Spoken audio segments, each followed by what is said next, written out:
Welcome to Conversations with Zi and Vindesh, a weekly discussion that explores common life challenges and offers practical solutions. Learn more at dharmamedia.com. That's DHARMA media.com. Welcome back, everyone, to this week's edition of Conversations. Z, we've been talking about change, not like Obama bringing change to the country, but personal change. And what does it take to change? We've touched on this topic in the past about how often we just follow along. So depending on what our social groups are doing, our families are doing, we look at that becomes our reality, and we keep on going. Or we get stuck in certain situations, stuck in relationships, stuck in jobs that just don't work out, and we keep going and going and going. There are other habits. Certain people are addicted to substances, and they might know that it's not in their best interest, that it's destructive, but it becomes very hard to change. And the conversation we're having today, it's less about change and more about what is the threshold. So what is the threshold of pain that we need to experience before we say, you know what, this just isn't working? And maybe I don't know what the solution is because I've been going down this path for so long. I'm not sure what other direction to go. I don't even know where to start, but I know that when I wake up the next day, I've got to do something different. I can't do the same thing anymore because it is just not working for me. And the reason that I think this is really important, when I look around, a lot of people that I interact with, it's kind of like we go through the same habits and the same dramas, and the stuff never changes. And it's not just a period of a few weeks or a few months or even a few years. I mean, in some cases, it could be many years. It could be decades. It could be huge components of our life that we're never getting back, that are just disappearing in this abyss of pain and suffering. And it's fine if you have to endure that, if you have no choice. I mean, sometimes we just have to go through things. But if the pain that we're experiencing is based on decisions that we're making and life strategies that we have, it implies that we should be able to get out of it. However we got into this situation suggests that there is a recipe for reversing the motion, getting out of it, and living in a better way. I mean, making better use of the time that we have. I think what is disheartening when you look at a lot of the, I don't even know what the right term is, but call it just humanity in general. So much of life seems to be a struggle against ourselves. And I mentioned this to you earlier, Z, and you had an interesting perspective. Your perspective is that's not inherent. It doesn't have to be that way. It's almost a disease of abundance. So it's almost like in our modern society, all of our basic needs are met. We don't want for shelter. We don't want for food. We have people, we have families around us. But because we have so much, maybe it's a lack of gratitude, maybe it's a lack of awareness, we create our own problems. And it's tragic, number one, because it means that a lot of our life just disappears in this black hole. But number two, we're responsible for it. We're responsible for it, yet we don't know how to get out of it. We don't know how to shift and move in a different direction. And we've all been through this. I mean, we were also talking about your story, Z, and how you're getting to a point in your life where you have to change because what you were doing isn't working anymore. A lot of my journey, and in fact, the reason that I started spending so much time with you is I got to a point 10 years ago where I was like, fuck, I just can't do this anymore. I mean, I just can't live this way. I remember thinking to myself that I've got to live better. That was the idea in my mind. I have to live better because the way that I'm living, I am operating below my potential. I'm not happy with myself. I don't feel good about myself. So I need a new direction. And at the time, I didn't know what to do about it. But I remember Googling back then in 2013, science of living. I mean, really just getting down into basics. Can I find what other people have done? Can I find some literature, some approaches, some philosophies that help us manage our lives and help us reach a point where we feel content, we feel good. We get to the end of the day, we're satisfied with ourselves and our situation. And that led me down a path. And it was interesting because a lot of the literature I came across came from different disciplines. So some of it was psychology, some of it was around neuroplasticity, a lot of it was around religion, some Christianity, some Eastern philosophy. But a lot of the core principles were very similar, and that kind of gave me the confidence to move forward in this direction. And once I started moving in this path, I don't know where the path is going to end up. I didn't know at the time where it was going to take me, but it was movement in a positive direction. And I kept on building on that. And I feel like I'm in a much better place. But if I think about how long it took me to get to that point, I mean, arguably, I was in the situation for 35 years. Now, you could say, okay, as a child, maybe you don't have as much agency, as much knowledge.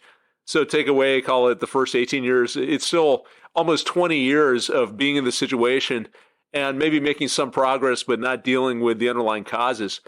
So I don't know, Z. I mean, I'm just reflecting as we're talking. I don't know what it was about that moment that caused me to shift in a different direction.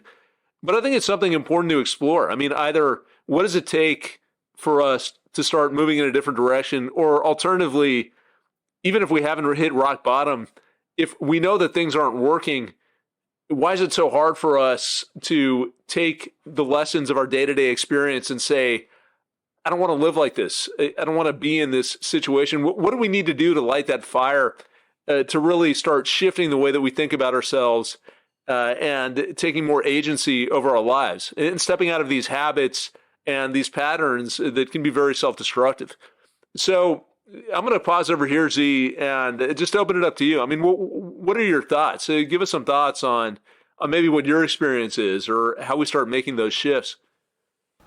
Well, one of the things is that pressure causes alchemy. A lump of coal under the pressure and time of earth is so purified that it becomes a translucent diamond. You think about all the trace minerals that are valuable are derived from the refinement of heat, pressure, and time. And all of us have a certain scale, right? Time is not a fixed metric. It's a mass, space, and distance. And so as you go through your life, you will go through things that represent your refinement. If you're mindful, that refinement process will not take a lifetime. It may take a time, but not a lifetime. If you're unenlightened, it will take many lifetimes for the diamond of you to come forward. It's one of the most humbling lessons in life is that change is difficult and change is good. And I'm not saying in the measure of good, bad, but you will no longer be what you were. I think about that old Tennessee Williams movie called Cat on a Hot Tin Roof. And there's one line in the movie, if you ever see the movie, it says, what is the victory of the cat on a hot tin roof? What do you get out of being a cat on a hot tin roof? And the woman just says, just being here. That heat, that pressure is evolving me. She was very aware of her pain, very aware of her enduring and her suffering, and very aware of the character in which she loved, even though it brought her pain. That is the beginning of alchemy or transformation.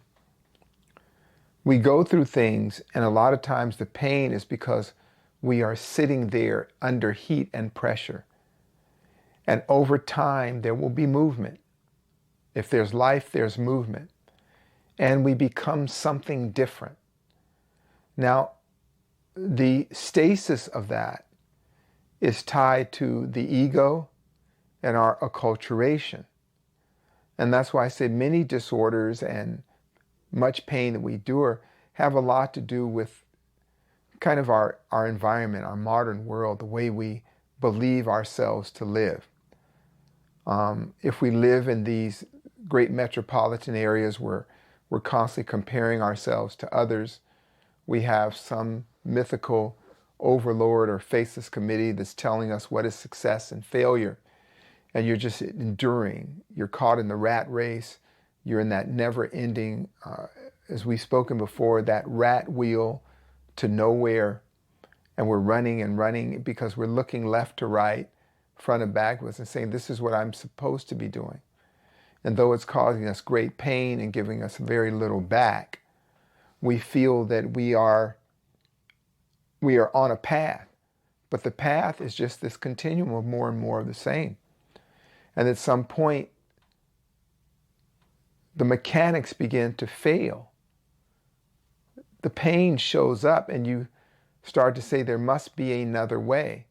But because you are untrained, unenlightened, you can't even imagine another way.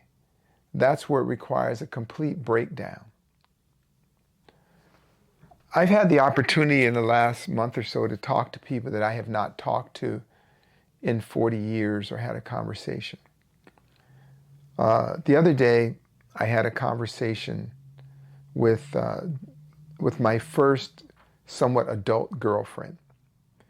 When I first got out of the military, I met this beautiful woman, an artist, dancer, who was much more worldly than me, though I had traveled as a military person, as a soldier, in my education, but I wasn't socially adept. So she kind of broke me into a new world that I began to explore. And it was painful. Young love, being a young adult, going through adult issues from the first ones. And when we were speaking, she said, "You've really changed." The reflex of the ego is to be put aback. What do you mean I changed? I'm still the same person. And based on the work we do, I caught myself. And instead of rejecting and explaining, I say, yeah, I have changed. I have been through enough in life. I've had enough opportunity to reflect, to introspect, and through different hardships, be they severe losses of loved ones, to the upsetting of my belief system, to me shedding the ideas of being right instead of being right, the failure of my life formula. Those were all great losses that brought either pain to my body, to my soul, to my ego, to my reality. In order to remain viable, I had to shed those things. I had to cast them off. And in casting off those things that you identify as yourself, all the trappings and the uniforming of you that say, here I am, all the clothing, the boots, the shoes of your self-described greatness have to be thrown away, so your soul, you become naked of the soul. Your soul is just naked. That is when you can start to redress yourself with what you've learned. What do I really need to get through this life and not be encumbered by the things that I believe I am? Do you think you're going to lose your job and all your identity is trapped in that? But while you were fearing losing your job, did you give up your family for the job? For all your fears of losing social status, did you give up the thing that was most valuable to you, or your beloved? So what forces you to change is when you're in that dark place under pressure and everything has failed you, you're forced to reflect. You're forced to go to the inner light, the light that's in you, not when there's no external light. On your darkest day, on your most painful day, grief and sorrow. Maybe it's not just physical pain, but it is pain of the dying ego. Then you say, in order for me to wake up tomorrow, in order for me to face the sun, I need to change. And we'll change for a few reasons, because that pressure is not only pressure of life, but is the pressure of time. And it's very humbling when you go through that. It's very first humiliating to have the nakedness of your soul exposed, even to yourself. But then that humiliation turns into humbling. And that humbling then makes you more receptive to learn. You can only learn when you're humble. You're humbled through humiliation. Humiliation is derived from pain. Pain is crippling. And it's that crippled self that is then given another opportunity to let go of everything that you thought you were and accept that if you're going to be here, if you're going to flourish, if you're going to find peace, contentment, and even joy, you're going to have to change. We have a limited volume of energy that we're allowing in life. I was just speaking to Caitlin about that. And I applied it to her love of animals. And I wasn't taking away that. I was just saying that I've observed her over the years going through many hardships. And she's in a wonderful place. Her and Pretty Tony have this beautiful relationship. And I reflect upon their relationship based on the seasons of my own life, right? 8 billion people, 10 different stories. And she said, I was thinking about getting a lot of animals. And I said, each of them cost energy, just like if you take on a lot of hobbies, a lot of job, a lot of interests, a lot of anything. The idea of a lot of anything is contrary to a little bit of everything. I would always share with people, and again, I don't own the truth, as the great Mr. Baker would say. But a lot of that counts is better than a lot of stuff that doesn't count. A little bit of everything is worth a lot of nothing. And if we understood that without pain, without loss, without having to reflect upon time and years and mourning, we would be able to understand the pain that we've invited into our life and see it not as a disembodied, all-engulfing monolith, but as a teacher. And from the lessons of that teacher, we can graduate to the next class that is pain-free. Let go of things that are bringing you pain. And you'll find that in that moment of nakedness, when you are ungarmented by all those ego things, you're pain-free. Someone was telling me the pain it takes when they're trying to help their family be healthy. My family could be healthier and they could live longer, but they won't listen to me. They won't accept my information. They won't adhere to these protocols, and they're suffering. And I don't want them to suffering. But you cannot rob a person of their opportunity for suffering, because that's their lesson. Though you witness it and it's hurtful, that's your lesson. That's their lesson. And they need to go through that to come to their moment of enlightenment. Though you have reached it, or you can maybe even see where they need to go. You're the eyes of the blind man. You're the ears of the deaf. You are the legs of the cripple. But in being that, in having that role, there's also a heavy responsibility to know that sometimes that person needs to bump into things, find themselves in a difficult position, so that they can have gratitude for when they are not in pain, when they are not in discomfort. They can have gratitude for that is right in front of them that they cannot see.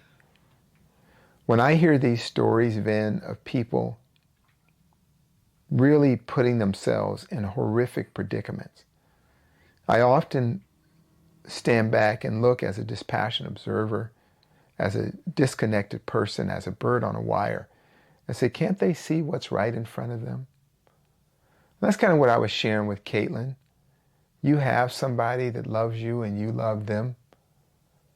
How much energy can you take away from them and they away from you in order to make sure that you flourish and grow, especially early on? I share that with them because I know what it's like to have love deferred, to lose your beloved, to make a mistake. And I also know redemption, when you get an opportunity to do it again. And when that redemption moment comes, you walk in gratitude. You literally walk on eggshells. not wanting to mess it up, because you know how easy it is to mess it up, and you know how much pain that brought you. That's when pain is that teacher. But yet when you're blinded by the ego, when your vision is obscured, or your outlook on life is through the opaque lens of the ego, you just stay in pain and you just keep inviting it into your life. Let me do more of what made me hurt. Let me turn the heat up instead of down. Let me turn the volume up instead of quieting things. Then you need to suffer more. Suffering is your companion. And remember what the Buddha said. Most human suffering is self-inflicted. And that infliction of suffering ideally will leave you with a benefit as opposed to a deficit. So we need to all ask ourselves, how much of this do I want to go through? What do I hope to gain from this suffering? If this suffering causes me to lose a limb, was it worth the limb? I was reading a story of the great naval diver Karl Bashir, who, to save his fellow diver, he put himself in the way of an errant cable that severed his leg. And when asked later, would you have done anything different? And not the old reflexive thing, he said, yeah, I would have checked everything a little better, but I never regret saving those men. I have one leg and they have 5 families. That was the price of that. I thought that was a beautiful sacrifice. But if your sacrifice isn't as great as that, then it's not worth it. Are you willing to give up the time with your family? Are you willing to give up the time with the people you love in exchange for pain, in exchange for suffering, opening the door to that intruder into your life that will take everything and offer you nothing? That kind of pain isn't worth it. If it is a pain that when you invite it in, it will bring you enlightenment, the enlightenment of a sadhu, the enlightenment of a holy being, then that pain is worth it. That's why we do religious fasting. That's why we do our japa, our daily drills. That's why we give offerings to the temples and the places of worship, the sacrifices we make. Suffering and sacrifice are 2 different things, though they may feel the same. Sacrifice is the idea of the sacred fire. Pain, suffering, is just suffering. So let us suffer as a sacrifice to something better, as opposed to just inviting the wayward, grim reaper of suffering and death into our life. You follow me, Vin? Yeah, I got a couple of thoughts on that, Z. One, I like the way you put it, that there should be some point to the pain. So if the pain is advancing us, if it's that bitter medicine that we talk about, which is making us stronger, it's a certain amount of stress that improves our physical or our mental capacity, and then great. We all need a certain amount of pain, certain amount of stress, because it shapes us and refines us. But what we're talking about is more the dead end pain. It's almost like a zombie or a leech. It's just attached to you and it's sucking your life out of you and it's providing nothing in exchange. And not only is there nothing in exchange, there's no end point. There's no satiation. So at least a leech, at some point, it's going to fill itself up and it'll fall off. But this pain that we bring on ourselves, it can go on forever and it can just drain the life out of us. And then we basically end up having half an existence. We're going through life as a shell of ourselves because we don't have that vitality, that energy, just that joy, maybe that gratitude to appreciate the moments that are right in front of us. So I agree with that. I mean, I think that's a good test of whatever situation we're in. I mean, is there some benefit to what we are enduring? In some cases, maybe there isn't a benefit, but it's circumstances beyond our control and it's a temporary situation and we can move out of it. We can acknowledge that and draw a boundary between that and the pain that exists just for the sake of pain, and that does nothing to help us, advance us, teach us, and so forth. So that, I do believe, Z, as you're saying, is one good thing to keep in mind. The other thing that I think about, just the way you're talking about this topic, is how we're able to mentally override a lot of the signals that would normally force us in a different direction. So a natural reaction to pain is to get the hell away from pain. So if you've got a fire which is burning and your hand is in that fire, you're going to reflexively pull away your hand. You're not even going to think about it. I saw this sign once. I was walking by a church and they had a sign outside. It was like one of these daily quotes or inspirational sayings. And most of the stuff I don't find that compelling. This one in particular I thought was really interesting. It was very simple. It just said, if you're doing things that bring you joy, do more of those.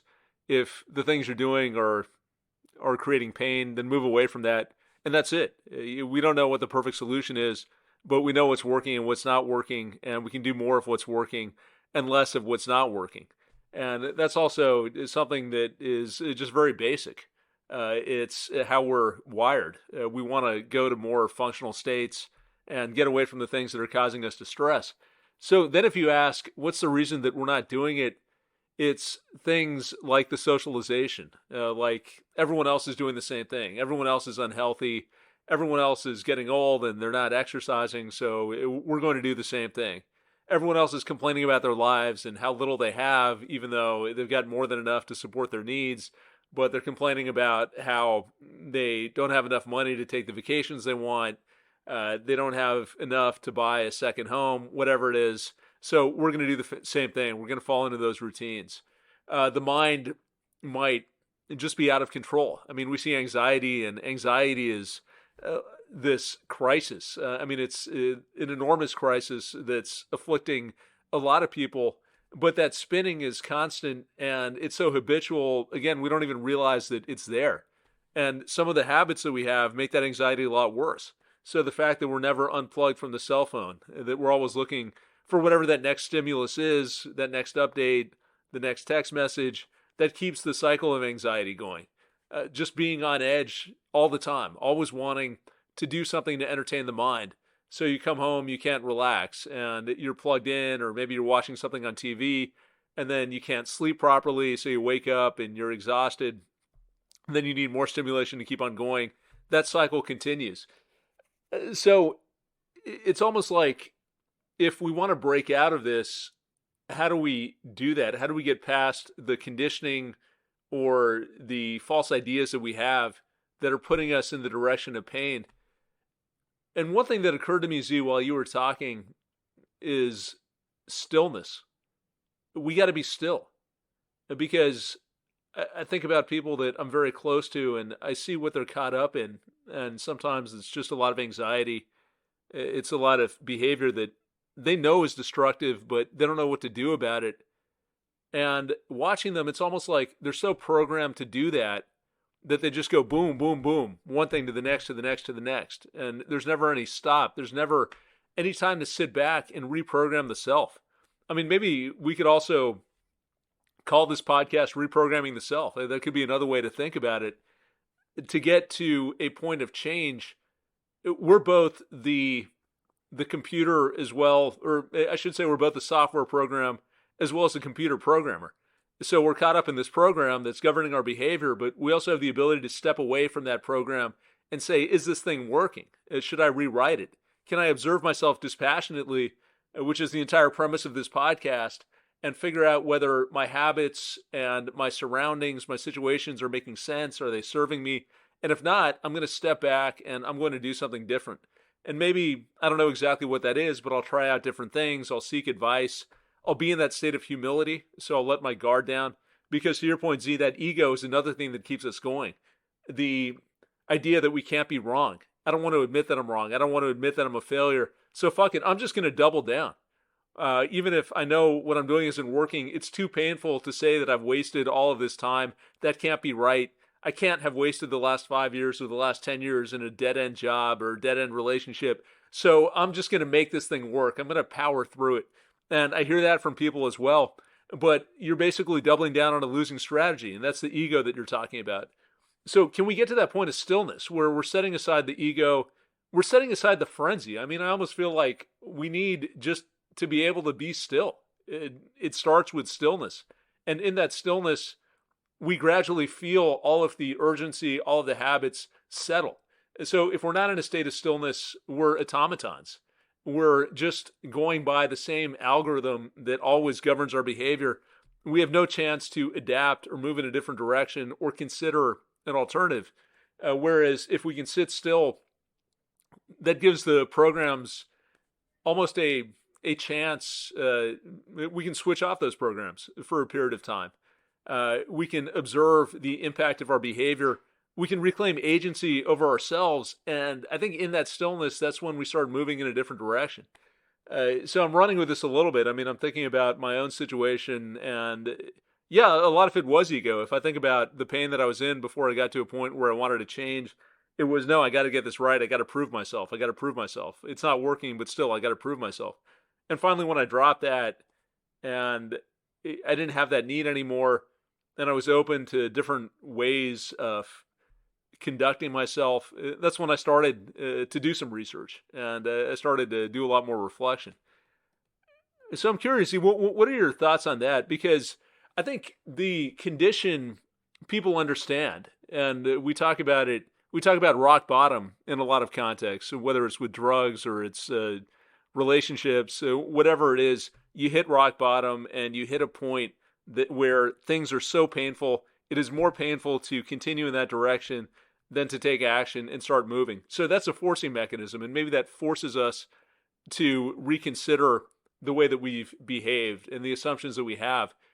But the downside of waiting for rock bottom to happen is that we can endure a lot of pain. We can override our natural instincts. We can go in these directions for a long time and suffer a tremendous amount before we hit that rock bottom. And we don't even know where that rock bottom point is. And if we're programmed enough, and if enough of the people around us are doing the same thing, or if there are enough accommodations, I mean, sometimes we can persist with bad habits because we can finance those bad habits. We don't directly bear the consequences. Maybe our health declines, but they're medical interventions that allow us to keep on going. So this pain can endure for a very, very long period of time. And the question is, how do we circumvent that process so we're not just passively waiting around to feel so goddamn bad that we drag ourselves up and say, now I've seen the light, I'm going to go and do something else? What is the state of mind that we can be in or cultivate so we can get to that point without wasting time and wasting energy? And that's where I start thinking, maybe a discipline of stillness is the starting point for that process. So what are your thoughts on that, Z? My thoughts on it, Vin, are simple. Developing an aversion to pain and conflict. When you develop that aversion, it's sort of like if you have an adverse reaction to certain foods. You have an adverse reaction to certain behaviors.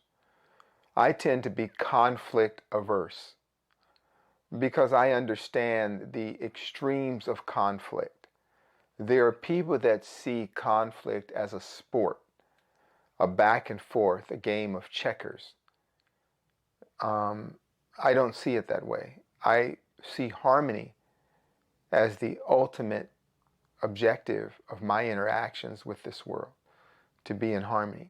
So in doing that and striving for harmony, I am averse to conflict. I'm averse to undue pain, because pain is inevitable.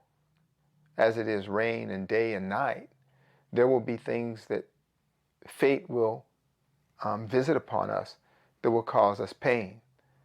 There will be a loss. There will be a reward, a loss of reward. There will be trust. There will be betrayal. These are inevitable in life. So why seek them out? So if you're averse to betrayal, if you're averse to suffering, to pain, to conflict, then nurture that part of you so that you will have a high level of sensitivity and awareness as it arises. So you'll find that gratitude is the universal salve and the being avoiding and detecting those episodes of pain.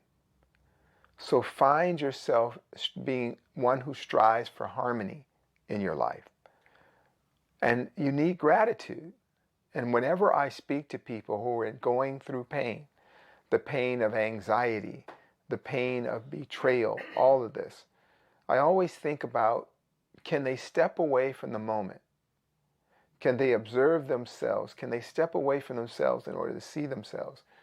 And what do you have to be grateful for?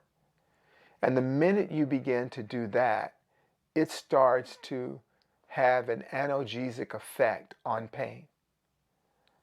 I was running about the other night with a lot of things on my mind, deadlines, pressure, this bill, that bill.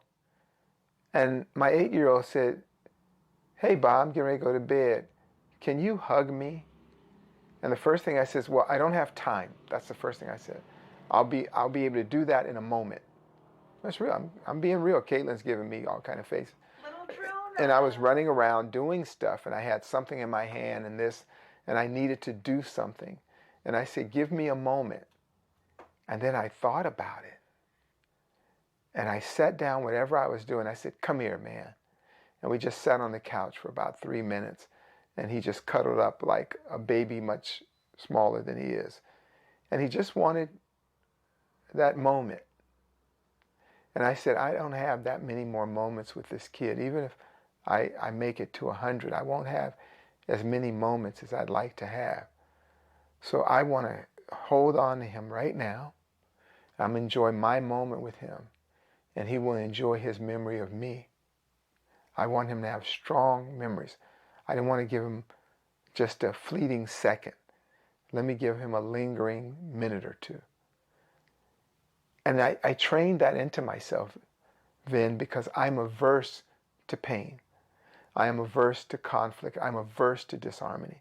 And I want us all, our opt-outs, to think that way. Let's have an aversion to gratitude and have a desire for gratitude.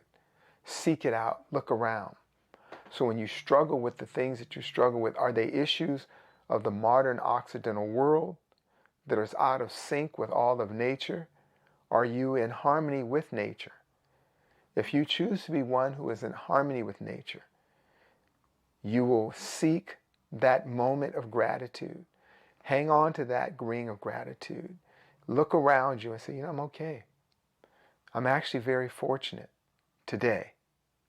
What comes tomorrow, I don't know. I will strive for a better tomorrow, a good tomorrow, but I know what I got today. I looked at whatever's going on, and it's one of the struggles that I would have with my wife sometime in this busy world. And I would say, "Hey, Ma, can we just hang out?" Why do I know that? Because I know what the pain of aloneness is, the pain of being misunderstood, the pain of longing for your beloved. I know what that's like. So I reach for that old teacher, the old notes from that teacher, and say, let me be pain-free. Let me avoid pain. Again, that's what I was sharing with Caitlin. I'm not against people doing stuff, but we're going into a difficult time for humanity. The food is no good. The water is no good. The politics are polarizing. The level of intelligence is declining. The feralness of people is rising. And you have somebody that loves you. And fate is a wayward mistress who will visit you at the least opportune time. So while you have that good energy around you, nurture it, savor it, be miserly with it. And then when that knock on the door, when it's just pain, ask, who is it? What do you want? I'm not interested. Reject it, because it'll find another way in. It is persistent as a house roach, trying to find a way to get in and out. So you do a great benefit by defending yourself, by putting up a barrier of gratitude all the time. Call your friends. Check in with the people you love. Reset yourself. Go back and do a rehoming of your reality. You have food in your cabinets, your belly is full, your kids are tucked in, your beloved awaits you. Then you say, it doesn't get better than this. May I protect this with everything in me and not invite pain into your life. You follow me, Vin? Yeah, I like that idea about just saying, I don't want the pain. I don't want it. I'm going to do what I can to step away from it. I'm going to create those barriers. The gratitude is important. That's a topic that we talk about a lot. And just to add a little bit to what you're saying, Z, I feel like the environments that we're in have so much to do with that. You've touched on this a bit, talking about the home environment and what do you really need. And are there things that are bringing us value or not? And let's focus on whatever is really important, what's serving us, what's making us feel alive, feel connected. Maybe that's another place where we can go to take an inventory of our conditions. Because I feel like so much of this pain, you think about where it comes from the anxiety, the constant movement. And that's something that we control. We don't need to be out all the time. We don't need to always be doing something. We can be still. We can be around the people who we care about. It comes from surrounding ourselves with people who might not have habits that we want to have. And we're naturally going to sync up with what other people are doing. So we have to be careful about who we invite into our circle and make sure that we're spending time with like-minded people. It's also just this crazy world that we're in, and it's very easy to get riled up. I mean, you can talk to people, and it's easy to focus on what you don't have. We're at this point in time where people are bragging about their lives on social media. We're trying to outconsume each other. We're trying to outdo each other with lavish lifestyles. And so if you're around that and you're talking about that, that's going to bring you down. I mean, that's going to be the opposite of gratitude. It's going to focus us on the things that we don't have, the things that are wrong with our life, instead of just this sense that everything is okay. So as you're talking, Z, it brings me back to this idea of the home as a sanctuary, which we've talked about in the past, that if we have those right conditions, if we're surrounded by the right people, a lot of this falls into place. I mean, a lot of that mental churn, which is causing us pain, has some space to dissipate. It's almost like the dust can settle, or all of this, these crazy thoughts that are spinning through our mind have some escape valve, and they can go into the outside world. But we're protected in this sanctuary of peace, where it's a comfortable environment, it's a stable environment, it's people that we love, and that also is going to relax us and bring us into that space of contentment and gratitude. So that's really it for me, Z. I mean, I feel like these ideas we've covered around awareness, around being able to observe yourself dispassionately, putting the ego aside, being grateful, having a sanctuary, maybe that's the place that we start. And if we can put all of that to work, what I really wanted to get out of this podcast or give our listeners is a sense that we don't have to wait till we hit rock bottom. I mean, we don't have enough time. We don't have enough energy. It's too much of a waste to continue on in these patterns until it becomes so unbearable that we can't take it. Maybe if we implement some of these tools that we've been talking about, we can short circuit that process and start getting on a better track. Yeah, Vin, I'd like to kind of finish up my end as I'm listening to you. I want all our folks to consider this. It is not the pain that is the problem. It's what you do with the pain. At the end of that, when you have a toothache, it guides you to a dentist. When you have a backache, it guides you to methods of remedy. When you have heartache, it guides you to sorrow, to empty that out, and then that sorrow guides you to reflection. Forgiveness is a very important medicine. It means to give away the past. Whatever happened in the past, I'm done with that. I give it away. I give it away.